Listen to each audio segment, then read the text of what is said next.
గడిచిన 5 ఏళ్ల జగన్మోహన్ రెడ్డి హయాంలో మొదటగా మొదలైన స్కామ్ లిక్కర్ స్కామ్. ఆయన చాలా అంతకుముందు అధికారంలోకి రావడానికి ముందే మొత్తం దాన్ని ఒక స్కెచ్ చేసుకున్నట్టున్నాడు. మనం అధికారంలోకి వస్తే ఏమేమి స్కాములు చేయొచ్చు, ఎలా డబ్బు సంపాదించవచ్చు అనుకున్నట్టున్నాడు. అందులో ప్రధానంగా ఎంచుకున్నది లిక్కర్. ఎందుకంటే ఆయన కుటుంబ సభ్యులో లేకపోతే ఆయన బంధువులో లేకపోతే బ్రదర్సే అంటారు. కొంతమంది ఇతర దేశాల్లో ఈ లిక్కర్ వ్యాపారం చేసిన అనుభవజ్ఞులు కొంతమంది ఉన్నారు. మరి వాళ్ళతో మాట్లాడో ఏమో తెలియదు, కానీ ఏపీలో లిక్కర్ దాన్ని ఎలాగ మనం సొమ్ము చేసుకోవచ్చు అనే దాని మీద చాలా పకడ్బందీ దీంతో ఉండి ఎన్నికల్లో హామీ ఇచ్చాడు. మద్య నిషేధం చేస్తాం, ప్రభుత్వమే దుకాణాలు, ఏదేదో తెలిసిందే కదా. వచ్చి రాగానే మొదలెట్టాడు ఆ స్కామ్. అది ఏ స్థాయిలోకి వెళ్ళిందో తెలుసుకోవచ్చు.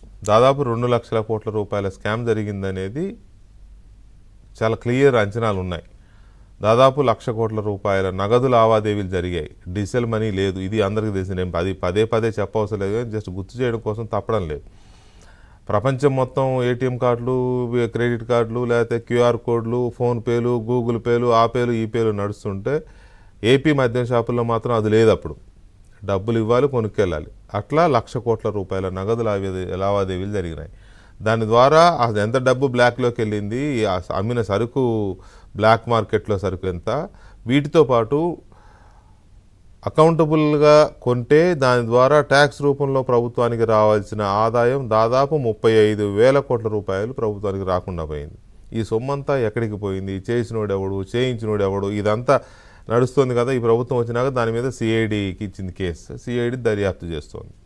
ఈ దర్యాప్తు చేస్తున్న క్రమంలో రాజంపేట ఎంపీ మిథున్ రెడ్డి పేరు కూడా వచ్చింది. సిఐడి ఆ దిశగా దర్యాప్తు చేసుకోవాలి. ఎందుకంటే లిక్కర్ స్కామ్ మొత్తాన్ని మానిటర్ చేసింది ఒక 3-4 జగన్మోహన్ రెడ్డికి అత్యంత సన్నిహితులు చేశారనేది సిఐడి పసిగట్టి ఆ దిశగా వెళ్తున్న క్రమంలో మిథున్ రెడ్డి హైకోర్టులో ముందస్తు బెయిల్ కోసం పిటిషన్ వేశారు. అది హైకోర్టు తోసిపుచ్చింది.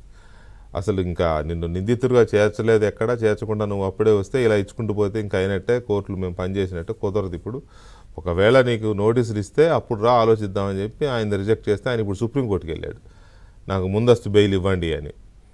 అంటే అక్కడ అసలు నిందితుడిగా పేరే చేర్చలేదని హైకోర్టు చెబితే ఆయన మళ్ళీ సుప్రీంకోర్టుకి వెళ్ళాడు, నాకు ముందస్తు బెయిల్ కావాలని. దీన్ని బట్టి ఆ ఉలికిపాటు అర్థమవుతోంది. సరే వెళ్ళాడు, సోమవారానికి ఏదో వాయిదా పడినట్టుంది అక్కడ. ఇక రెండో వ్యక్తి, అసలైన వ్యక్తి, చాలా కీలకమైన వ్యక్తి, ఈ మొత్తాన్ని ఈ మొత్తం లిక్కర్ స్కామ్కి రింగ్ మాస్టర్, సూత్రధారి, అసలు డాన్ ఏమో జగన్మోహన్ రెడ్డి అయితే, ఈ చక్రం తిప్పింది రింగ్ మాస్టర్ ఏమో కసిరెడ్డి రాజశేఖర్ రెడ్డి. ఈ కసిరెడ్డి రాజశేఖర్ రెడ్డి ఎప్పుడైతే ప్రభుత్వం మారిందో తన కీలకమైన 2 వ్యక్తులను ఎప్పుడో దేశం దాటించేశాడు.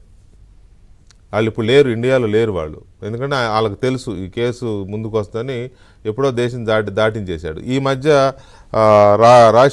కసిరెడ్డి రాజశేఖర్ రెడ్డి అనే వ్యక్తి దీనికి రింగ్ మాస్టర్ అని ఎప్పుడైతే వార్తలు వచ్చాయో, ఎప్పుడైతే ఇది వచ్చిందో, ఇప్పుడు ఆయన కూడా దేశం వదిలిపెట్టి వెళ్ళిపోయాడు అనే చర్చ నడుస్తుంది. అది లుకౌట్ నోటీస్ ఉందని చెప్తున్నారు ఆయన మీద. కానీ నాకు తెలిసింది ఏంటంటే నేపాల్ మీదుగా దేశం దాటి వెళ్ళాడు, ఇప్పుడు ఆయన ఇండియాలో లేడు, పరారీలో ఉన్నాడు అని చెప్తున్నారు. ఇది మరి సిఐడికున్న సమాచారం ఏంటో నాకు తెలియదు. నాకున్న సమాచారం మేరకు నేను ఇది చెప్తున్నాను. అది సిఐడి చెప్పాల్సిన వ్యవహారం అది. సో ఇది ఇలా ఉండగా కసిరెడ్డి అనే వ్యక్తి మొత్తం జగన్మోహన్ రెడ్డి ఆదేశాల మేరకు, సూచనల మేరకు, సలహాల మేరకు చేసిన లిక్కర్ స్కామ్ వాల్యూ ఎంత అంటే సుమారుగా అన్ని రకాలు కలిపి 2 లక్షల కోట్ల రూపాయలని తేలుతోంది. ఈ 2 లక్షల కోట్ల రూపాయల్లో వీళ్ళు ఇన్వెస్ట్మెంట్స్ ఎక్కడ చేశారు అంటే మెజారిటీ ఇన్వెస్ట్మెంట్స్ వేరే దేశాలకు వెళ్ళిపోయినాయి. మనం చూస్తే పార్లమెంట్లో ఎంపీ లావు శ్రీకృష్ణదేవరాయలు చెప్పారు 4,000 కోట్ల రూపాయలు దుబాయ్కి పంపించారు అని. అట్లా విదేశాలకు పంపించారు. ఒక 4 కదా, 2 లక్షలు 4,000 ఎంత అని ఎవడని అంటాడేమో. అక్కడికి తెలిసింది 4,000. ఇంకే ఏ ద్వీపాలకు వెళ్ళియో, ఎక్కడెక్కడ స్విస్ బ్యాంకులు లాంటి బ్యాంకులకు వెళ్ళియో చాలా ఉన్నాయి కదా. మధ్యలో చాలాసార్లు స్పెషల్ ఫ్లైట్ వెళ్ళింది కదా, ఎక్కడికి తీసుకెళ్లారో, ఏం దాచి వచ్చారో మనకేం తెలుసు. సో విదేశాలకు వెళ్ళాయి. అవి కాకుండా ఒక విశ్వసనీయ సమాచారం మేరకు, నేను చాలా క్లియర్గా చెప్తున్నా, ఇది విశ్వసనీయ సమాచారం మేరకు కసిరెడ్డి రాజశేఖర్ రెడ్డి అనే వ్యక్తి హైదరాబాదులో కొన్ని వ్యవస్థల్లో పెట్టుబడులు పెట్టాడు, ఇన్వెస్ట్ చేశాడు. అవి సినిమాలు, రియల్ ఎస్టేట్, హాస్పిటల్స్, మాల్స్, ఇలా సెలెక్ట్ చేసుకున్న కొన్ని రంగాల్లో ఆయన భారీ ఎత్తున పెద్ద ఎత్తున వాళ్ళ బినామీలో లేకపోతే ఇన్వెస్ట్మెంట్ రూపంలోనో వాళ్ళకి కోట్లాది రూపాయలు అక్కడ పెట్టినట్టుగా, 100 కోట్ల రూపాయలు అక్కడ పెట్టినట్టుగా ఒక సమాచారం ఉంది. ఇప్పుడు వాళ్ళందరూ భయపడి చస్తున్నారు, మామూలుగా కాదు. ఇదంతా బయటకు వస్తే ఈ తీగలాగితే డొంక గదిలితే మనం ఎక్కడ అల్లరైపోతామో అనే భయం అయితే పట్టుకుంది వాళ్ళకి. ఆ భయంతో కొద్దిగా అక్కడక్కడ టంగ్ స్లిప్ అవుతున్నారు. ఏదో రకంగా దీని నుంచి మమ్మల్ని బయటపడేయండినో, లేకపోతే ఇది ఎడిదిరిగి మళ్ళీ మాగు చుట్టుకుంటుందేమో, ఏపీసీఐడి వాళ్ళు మమ్మల్ని కూడా లోపలేస్తారేమో, ఈ భయం అయితే ఉంది వాళ్ళకి. ఎవరైతే కసిరెడ్డి డబ్బులతో సినిమాలు తీసిన వాళ్ళు కానీ, కసిరెడ్డి డబ్బులతో మాల్స్ లేకపోతే పెద్ద పెద్ద ఇవి కాంప్లెక్స్లు కట్టిన వాళ్ళు కానీ, కసిరెడ్డి ఇచ్చిన డబ్బులతో, కసిరెడ్డి డబ్బులా కాదు నాకు తెలియదు, కసిరెడ్డి ఇచ్చిన డబ్బులతో రియల్ ఎస్టేట్ చేసిన వాళ్ళు, లేకపోతే కసిరెడ్డి ఇచ్చిన డబ్బులతో హాస్పిటల్స్లో ఇది చేసిన వాళ్ళు, ఇట్లాంటి వాళ్ళు చాలామంది ఇంకా చాలా ఉన్నాయి ఇంకా. సో వీళ్ళందరూ ఇప్పుడు భయపడి చేస్తున్నారు.